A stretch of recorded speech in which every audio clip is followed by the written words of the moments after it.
Hi, എല്ലാവർക്കും വിദ്യാസ് കിച്ചണിലേക്ക് സ്വാഗതം. അപ്പോൾ ഇന്നത്തെ നമ്മുടെ റെസിപ്പി എന്ന് പറയുന്നത് റാഗി വെച്ചിട്ടുള്ള നല്ലൊരു ഡ്രിങ്കിൻ്റെ റെസിപ്പിയാണ്. വളരെ വ്യത്യാസമായിട്ടുള്ളൊരു ഡ്രിങ്കിൻ്റെ റെസിപ്പിയാണ്.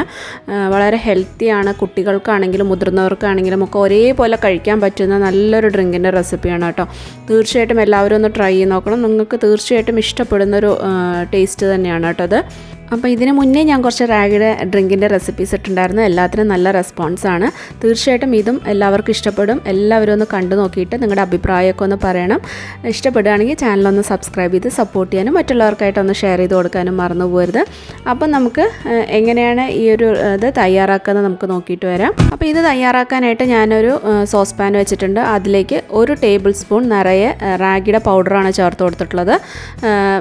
നല്ല മുളപ്പിച്ച റാഗിയുടെ പൗഡർ ഉണ്ടെങ്കിൽ വളരെ നല്ലതാണ്. അതിൻ്റെ കൂട്ടത്തിൽ നമ്മൾ 1 ടേബിൾ സ്പൂൺ തന്നെ ഗോതമ്പിൻ്റെ പൊടിയും ചേർത്ത് കൊടുക്കുന്നുണ്ട്. നമ്മൾ വീട്ടിൽ തന്നെ പൊടിച്ച ഗോതമ്പിൻ്റെ പൊടിയാണെന്നുണ്ടെങ്കിൽ വളരെ നല്ലതാണ് കേട്ടോ. കൂടുതൽ ഹെൽത്ത് അതിനാണുള്ളത്. അപ്പോൾ ഇനി നമ്മൾ ഫ്ലെയിം വളരെ ലോയിൽ വെച്ചിട്ട് നമ്മളിതൊന്ന് ഒരു 4 മിനിറ്റോളം നമ്മളൊന്ന് ഡ്രൈ റോസ്റ്റ് ചെയ്തെടുക്കണം. അങ്ങനെ ചെയ്തെടുക്കുമ്പോൾ നമുക്ക് ആ റാഗിയുടെയും ഗോതമ്പിൻ്റെയൊക്കെ ഒരു പച്ചമണം ഉള്ളത് അങ്ങോട്ട് വിട്ട് കിട്ടും കേട്ടോ. അപ്പോൾ ഈ ഒരു രീതിയിൽ ഒരു 4 മിനിറ്റോളം നമ്മളിത് ലോ ഫ്ലെയിമിൽ വെച്ചിട്ട് നന്നായിട്ടൊന്ന് വറുത്തെടുക്കുക. കരിഞ്ഞു പോകാതിരിക്കാനായിട്ട് പ്രത്യേകമായിട്ട് ശ്രദ്ധിക്കണം. ഈ റാഗി ആണെങ്കിലും ഗോതമ്പാണെങ്കിലും ഒന്നിച്ചെടുക്കുമ്പോൾ അതിൽ രണ്ടിലുള്ള ഗുണങ്ങൾ നമുക്ക് ഒന്നിച്ച് തന്നെയാണ് കിട്ടുന്നത്. ഇതിപ്പോൾ വെയിറ്റ് ലോസ് ചെയ്യാൻ ആഗ്രഹിക്കുന്നവർക്കും അല്ലെങ്കിൽ ഷുഗറൊക്കെ ഉള്ളവർക്ക് ഒക്കെ കഴിക്കാനായിട്ട് വളരെ ഹെൽത്തി ആയിട്ടുള്ളൊരു ഇത് തന്നെയാണ് കേട്ടോ. അപ്പോൾ മുഴുവനായിട്ടുള്ളത് റാഗിയും മുഴുവനായിട്ടുള്ള ഗോതമ്പൊക്കെ എടുക്കുകയാണെങ്കിൽ ഇതിൻ്റെ ഇരട്ടി ഗുണങ്ങൾ നമുക്ക് കിട്ടും. അപ്പോൾ മാക്സിമം അങ്ങനെ എടുക്കാനായിട്ട് നോക്കുക. എളുപ്പത്തിനാണെങ്കിൽ ഈ ഒരു രീതിയിൽ ചെയ്യുക. പിന്നെ ഒരു 4 മിനിറ്റോളം കഴിഞ്ഞ ശേഷം നന്നായിട്ടൊന്ന് റോസ്റ്റ് ചെയ്ത ശേഷം ഞാനിതിലേക്ക് ഇളം ചൂടുള്ള വെള്ളം ഒരു 2.5 കപ്പാണ് കേട്ടോ ഒഴിച്ചു കൊടുക്കുന്നത്. അപ്പോൾ ഞാനിതിലേക്ക് പാൽ ഉപയോഗിക്കുന്നില്ല. ഒരു തരത്തിലുള്ള പാൽ ഞാൻ ഉപയോഗിക്കാണ്ടാണ് ചെയ്യുന്നത്. അപ്പോൾ നിങ്ങൾക്ക് പാൽ നിങ്ങളിതിലേക്ക് ചേർക്കുന്നുണ്ടെന്നുണ്ടെങ്കിൽ ഇതിൻ്റെ പകുതി വെള്ളവും പകുതി പാലുമായിട്ട് അങ്ങനെ ചേർത്താൽ മതി. ഞാൻ ഇതിലേക്ക് ഒട്ടും പാൽ ചേർക്കാതെയാണ് കേട്ടോ ഉണ്ടാക്കുന്നത്. അപ്പോൾ 2.5 കപ്പ് വെള്ളം ഒഴിച്ചു കൊടുത്തിട്ട് നന്നായിട്ടൊന്ന് മിക്സ് ചെയ്തിട്ട് ഇങ്ങനെ നമ്മൾ ഒരു കുറച്ചൊന്ന് കുറുക്കിയെടുക്കണം. ഒരുപാട് തിക്കായിട്ട് കുറുക്കിയെടുക്കരുത്. നമുക്ക് കുടിക്കാനുള്ള പാകത്തിന് ആ ഒരു പാകത്തിന് നമ്മളിത് കുറുക്കിയെടുക്കണം. അപ്പോൾ തിളയ്ക്കുന്ന വരെ നല്ല ഹൈ ഫ്ലെയിമിൽ വെക്കുക. തിളച്ച് കഴിഞ്ഞാൽ ലോ ഫ്ലെയിമിൽ വെച്ചിട്ട് ഇത് നന്നായിട്ടൊന്ന് കുക്ക് ചെയ്തെടുക്കുക. അപ്പോൾ ഒരു 7 മിനിറ്റോളം ഇത് കുക്ക് ചെയ്തെടുക്കണം കേട്ടോ. കാരണം ഗോതമ്പിനൊക്കെ ആണെങ്കിലും നല്ല റാഗിയേക്കാളും കുറച്ചും കൂടി കൂടുതൽ വേവ് നമ്മൾ ഗോതമ്പിനുണ്ട്. ഗോതമ്പ് കറക്റ്റായിട്ട് വെന്തില്ല എന്നുണ്ടെങ്കിൽ ഒരു ഗോതമ്പിൻ്റെ ഒരു കുത്തലിങ്ങനെ മുന്നിട്ട് നിൽക്കും. അപ്പോൾ ഒരു 7 മിനിറ്റോളം 7-8 മിനിറ്റോളം നന്നായിട്ടൊന്ന് ഇങ്ങനെ തിളച്ച് കഴിഞ്ഞാൽ ലോ ഫ്ലെയിമിലാക്കിയിട്ട് ഒരു 8 മിനിറ്റ് നന്നായിട്ടൊന്ന് അങ്ങനെ മിക്സ് ചെയ്ത് കുറുക്കിയെടുക്കണം കേട്ടോ. അപ്പോൾ ഏകദേശം നമ്മുടെ റാഗിയും അതുപോലെ ഗോതമ്പൊക്കെ നന്നായിട്ട് വെന്തിട്ടുണ്ട്. ഈ ഒരു സമയത്ത് നമ്മളിതിൽ മധുരത്തിനാക്കി ചേർത്ത് കൊടുക്കുന്നത് ഒരു 7 ഡേറ്റ്സ് ഞാൻ ഒരു 10 മിനിറ്റ് ഒന്ന് സോക്ക് ചെയ്ത് വെച്ചിട്ട് കുറച്ച് വെള്ളം കൂട്ടിയിട്ട് മിക്സിയിൽ നന്നായിട്ട് അരച്ചെടുത്തതാണ്.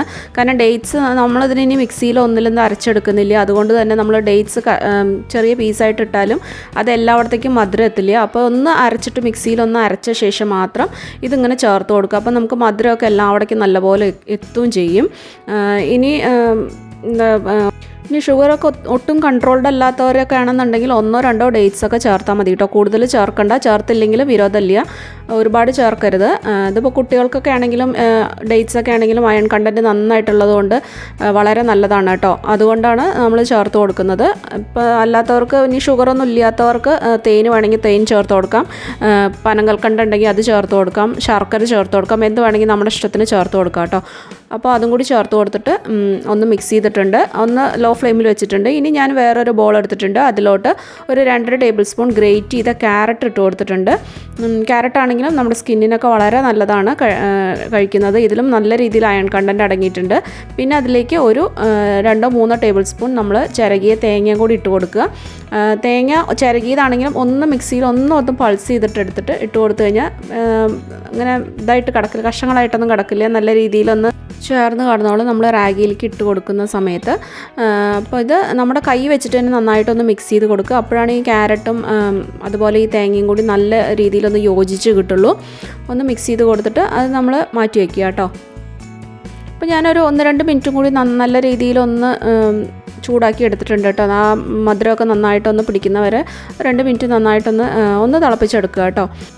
ഇത് ഇടയ്ക്ക് വേണമെന്നുണ്ടെങ്കിൽ ഒന്ന് ഫ്ലെയിം ഒരു മീഡിയത്തിലൊക്കെ വെച്ചിട്ട് ചെയ്യാം കേട്ടോ, ഒന്ന് ഇളക്കിക്കൊണ്ടേ ഇരിക്കണമെന്നേ ഉള്ളൂ. ഇനി നമുക്കിതിലേക്ക് നമ്മൾ നേരത്തെ മിക്സ് ചെയ്ത് വെച്ചിട്ടുള്ള തേങ്ങയുടെയും ആ ഒരു ക്യാരറ്റിൻ്റെയും കൂട്ടും കൂടി ഇതിലേക്ക് ചേർത്ത് കൊടുത്തിട്ട് ജസ്റ്റ് ഒന്ന് യോജിപ്പിച്ചെടുക്കുക. ഒരു മിനിറ്റ് മാത്രം ഇത് നന്നായിട്ടൊന്ന് യോജിപ്പിച്ചെടുത്താൽ മതി. അപ്പോൾ 1 മിനിറ്റൊക്കെ നന്നായിട്ട് ഇതൊന്ന് യോജിപ്പിച്ച ശേഷം നമുക്ക് ഫ്ലെയിം ഓഫ് ചെയ്യാം കേട്ടോ. ഫ്ലെയിം ഓഫ് ചെയ്തിട്ട് നമുക്കിതൊരു ഗ്ലാസ്സിൽ, അല്ലാന്നുണ്ടെങ്കിൽ ഒന്നും കൂടെ കുറുക്കിയെടുക്കണം എന്നുണ്ടെങ്കിൽ ഒന്നും കൂടെ കുറുക്കിയെടുക്കുക. ഇതിപ്പോൾ ഒന്നാറുമ്പോഴേക്കും ചെറുതായിട്ട് ഒന്നും കൂടെ കുറുകി കിട്ടും. ഞാനൊരു കുടിക്കുന്ന പാകത്തിലേക്കാണ് കേട്ടോ ആക്കിയിരിക്കുന്നത്. അല്ല നിങ്ങൾക്ക് കുറച്ചും കൂടി കുറുക്കിയെടുത്തിട്ട് കഴിക്കാനാണ് ഇഷ്ടം വെച്ചാൽ കുറച്ചും കൂടി ഒന്ന് കുറുക്കിയെടുത്തിട്ട് നമുക്കത് സെർവ് ചെയ്യാം. ലാസ്റ്റ് സമയത്ത് മാത്രം തേങ്ങയുടെയും ആ ക്യാരറ്റിൻ്റെ ഇത് ഇട്ട് കൊടുത്താൽ മാത്രം മതി കേട്ടോ. അപ്പോൾ ഏകദേശം നമ്മുടെ ഡ്രിങ്കൊക്കെ ഇവിടെ റെഡി ആയിട്ടുണ്ട്. അപ്പോൾ മധുരം വേണ്ടവർക്ക് അതിനനുസരിച്ച് കൂട്ടി കൊടുക്കുക, മധുരം കഴിക്കാൻ പാടാത്തവർ കുറച്ചിട്ട് കൊടുത്താൽ മതി. അപ്പോൾ നമ്മുടെ ഡ്രിങ്ക് റെഡി ആയിട്ടുണ്ട്. ഇത് നമ്മൾ ഏകദേശം ഒരു കൂവപ്പായസമൊക്കെ കഴിക്കില്ലേ, ആ ഒരു ടേസ്റ്റാണ് കേട്ടോ ഈ ഒരു റെസിപ്പിക്ക് ഉണ്ടാവുക. നമുക്കിത് റാഗിയും ഗോതമ്പൊക്കെയാണെന്ന് നമുക്ക് തോന്നുക കൂടിയില്ല. അതുകൊണ്ട് കുട്ടികൾക്കാണെങ്കിലും പെട്ടെന്ന് കണ്ടുപിടിക്കാനൊന്നും പറ്റില്ല, അവർക്കും വളരെ ഇഷ്ടമാവും. ഒരു പായസം കഴിക്കുന്ന ഒരു ഫീൽ കേട്ടോ. കുറച്ച് മധുരം അതേ പായസത്തിൻ്റെ അത്രയ്ക്ക് ഉണ്ടാവില്ല എന്നേ ഉള്ളൂ, പക്ഷെ നല്ല ടേസ്റ്റാണ് കഴിക്കാനൊക്കെ ആയിട്ട്. ആ ഒരു തേങ്ങയുടെയും അതുപോലെ ക്യാരറ്റിൻ്റെ ഒക്കെ ഒരു ഇടയ്ക്ക് ഇങ്ങനെ കടിക്കാൻ കിട്ടുമ്പോൾ ഒക്കെ നല്ല ടേസ്റ്റാണ് കേട്ടോ കഴിക്കാനായിട്ട്. അപ്പോൾ ഞാൻ ലാസ്റ്റ് ഇതിലേക്ക് കുറച്ച് നട്ട്സും കൂടി ഇട്ട് കൊടുക്കുന്നുണ്ട്. അത് നമുക്ക് ഇഷ്ടമുള്ള നട്ട്സ് ഏതാച്ചാൽ ഇട്ട് കൊടുക്കാം. കാഷ്യൂസോ ബാദാമോ പിസ്തയോ അങ്ങനെ എന്താ ഇഷ്ടം വെച്ചാൽ അതിനനുസരിച്ച് നമ്മൾ ചേർത്ത് കൊടുത്തിട്ട് നമുക്കിത് സെർവ് ചെയ്യാം കേട്ടോ. അപ്പോൾ എല്ലാവരും തീർച്ചയായിട്ടും ഒന്ന് ട്രൈ നോക്കണം. ട്രൈ നോക്കിയിട്ട് നിങ്ങൾക്ക് ഇഷ്ടപ്പെടുകയാണെന്നുണ്ടെങ്കിൽ നിങ്ങളുടെ ഫീഡ്ബാക്കൊക്കെ ഒന്ന് പറയുക. ചാനലൊന്ന് സബ്സ്ക്രൈബ് ചെയ്ത് സപ്പോർട്ട് ചെയ്യാനും മറ്റുള്ളവർക്കൊന്ന് ഷെയർ ചെയ്ത് കൊടുക്കാനും മറക്കരുത്.